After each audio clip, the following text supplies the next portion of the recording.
A government shutdown is looking more likely than ever. Speaker Kevin McCarthy has sent lawmakers home for a long weekend, even though there are only 8 days left until funding will run out. It comes after another epic failure for McCarthy on the House floor as he continues to struggle with a GOP rebellion. Now, conservative hardliners once again tanked his defense spending bill, second time in just 3 days, making it clear it does not have enough Republican votes to move forward on that bill or to prevent a shutdown altogether. It's frustrating in the sense that I don't understand why anybody votes against bringing the idea and having the debate. And then you got all the amendments if you don't like the bill. This is a whole new concept of individuals that just want to burn the whole place down. It doesn't work. President Biden is blasting House Republicans for leaving Washington at such a critical moment. On X, formerly known as Twitter, he writes, quote, "Last time there was a government shutdown, 800,000 Americans were furloughed or worked without pay, but enjoy your weekend." CNN congressional correspondent Lauren Fox is live for us in Washington. I'm sorry, I'm trying to figure out what the plan is, what the pathway is, what they're doing today, what they may do on Tuesday. Is there an outcome anywhere in sight?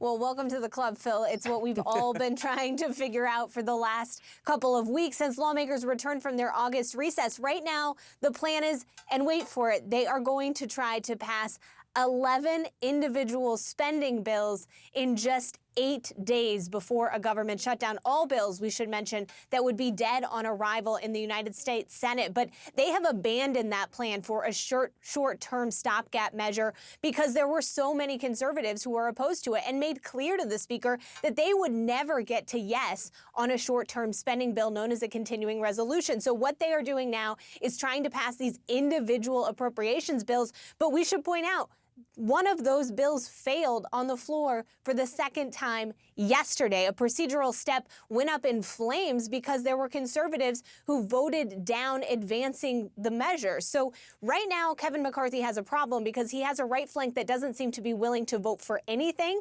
And I asked a number of members yesterday, at this point, is there just a coalition in the House that wants to embarrass House Speaker Kevin McCarthy? And the argument I got from some members is they'll get to yes on something, they have individual issues, but trying to find a way where your conservatives and your moderates can all agree, that's a problem. Here are two of those members, Matt Gaetz and Lawler, talking about their different views of what's happening right now. There will not be sufficient Republican votes for a continuing resolution. Now, if we've got some of these moderate Republicans who want to go and join up with the Democrats, they will be signing their own political death warrant, and they will be handing it to their executioner. I am not going to be party to a shutdown. It does not serve a purpose. At the end of the day, any final bill is going to be bipartisan. And if somebody doesn't realize that, they're truly clueless. And rank-and-file members have left Washington, but the House Rules Committee is going to meet today to try to kick off that process of voting on these individual spending bills. But again, it is such a last-minute gambit, and given the fact that there are only 8 days, it's not likely to go well. Joining me now is Democratic Congressman Eric Swalwell from California. Congressman, welcome to your long weekend. Is this the right time for Congress to be taking days off? No, we should be working, John, for working people. They are the ones who count on us. And it's our troops, it's our cops, it's border agents, it's air traffic controllers, the people we depend on to keep us safe and keep us moving, who will not be paid unless we fund the government. And I just want to say, John, one thing here does not look like the others. That's a nursery rhyme from Sesame Street. I tell my children all the time. House Democrats, Senate Republicans, and the White House have all worked together to come up with a plan to fund the government. But it's House Republicans who want to shut it down. And so it's time that they join the rest of us and choose competence over chaos. Otherwise, people are going to get hurt.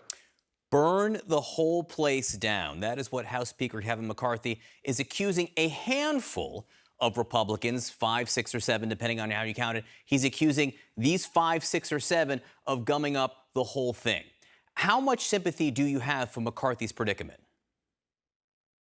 Zero, because he is a spectator speaker right now. I've watched him on the floor as he has been losing those votes. He just watches the board. There's a board, your viewers should know this, that has every member's name and how they vote. And he just stands there with his hand in his pocket watching the votes. And that's because he thinks he can only pass this with Republican votes because he's afraid if he uses Democratic votes, he won't be speaker. Well, John, he can be a spectator speaker or he can be a leader. And a leader would go to Democrats, just as Mitch McConnell and Senator Schumer have done in the Senate, and say, give us the votes to keep the government open. I'll put it on the bill. We'll save the cops. We'll save the border agents. We'll save the troops from losing their pay. Do it for the country instead of doing it for the chaos. So there are some Republicans who say if McCarthy does that, goes to you for help, that they will throw him out as Speaker. Would you be willing to help McCarthy keep his job as Speaker if he did reach across the aisle for assistance to get these spending bills through?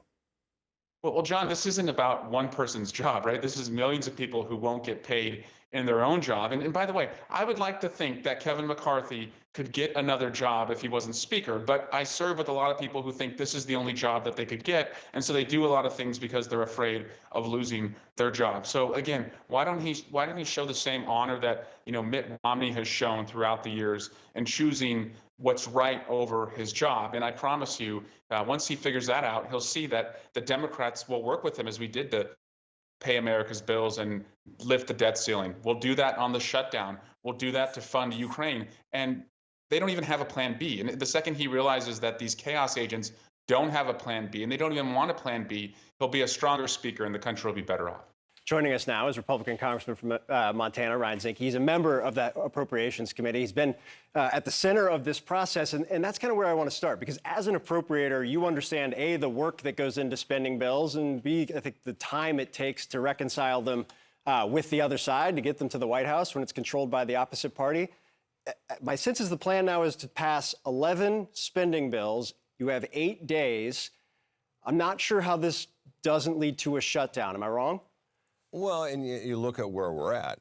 As a former Navy SEAL, I can tell you, never go against the troops. And we failed, and I would say Republicans. Remember, we had zero Democrat help as well, but we failed protecting our country with the defense bill. The defense bill, I can tell you, is important, and right behind it is the Homeland Security bill, which is of course, our border. So I think our focus right now is to make sure we get the 3 most important bills across. That's our defense. Secondly, our border. And third, make sure we protect our veterans. We get those 3 across, and I think as long as the Senate picks them up, I think we'll avert a shutdown. And let me tell you, as a former secretary, a shutdown is not a good thing. The troops aren't going to get paid. And a secretary has a lot of latitude what he deems, or he or she deems, critical and essential. So an administration that wants to do a lot of harm has a lot of latitude. An administration, in my case, I didn't shut down the parks. I kept permits going. So a secretary has a lot of latitude in a shutdown, and we do not want to shut down. You make a great point. You have a perspective because you've been in the executive branch during these moments before. These are arguments that have been made to a number of your members who, to some degree, sound like they want a shutdown. They're almost urging a shutdown at this point. Why do you think that's the case? Well, you have a handful. Sometimes it's a media hit, et cetera. But, I was sent here to do 2 things: curb the spending and remove the woke. And we did that. And the defense bill that needs to pass, look, I don't think the defense should be paying for sex change operations and hormone therapy. That's not their job. So, nor do I understand, we can't allow the military to atrophy. The bill is the lowest percentage of a defense bill in GDP in our history. The Ukraine war is segregated aside because that needs a discussion, a separate discussion. And I think we should have objectives and a plan for Ukraine clearly identified. And the Biden administration needs to deliver that before we spend more money. But the core of the defense needed to pass, and it did not. So I want to get to Ukraine funding in a second, because it is kind of particularly in your conference, it is a separate debate at this point that needs to be reconciled at some point. When the last major deal, raised the debt limit, set the spending levels, which you guys have moved away from, passed, you voted against it, but you commended Speaker McCarthy's efforts, his ability to get a bipartisan agreement, to get the White House to negotiate. What would you do if he ends up having to go to Democrats and say, look, I don't have the votes, I need your help to get out of this jam? Well, clearly, shutting the government down, there's a few Republicans, but every Democrat as well. And at the end of the day, what we need to do, I think, focus on the three. Focus on defending our country, focus on securing our border, and you see where the crisis is, and focusing on keeping our word with our veterans. I think we focus on those, get them to the Senate, and then make sure we do our job here is pass the rest of the appropriation bills. I'm on appropriations. We're going to get those done next week. But if we get them done and they go to the floor and a few decide they're not going to put up any appropriations, then I guess they're going to live with sex change operations and make sure our troops don't get paid.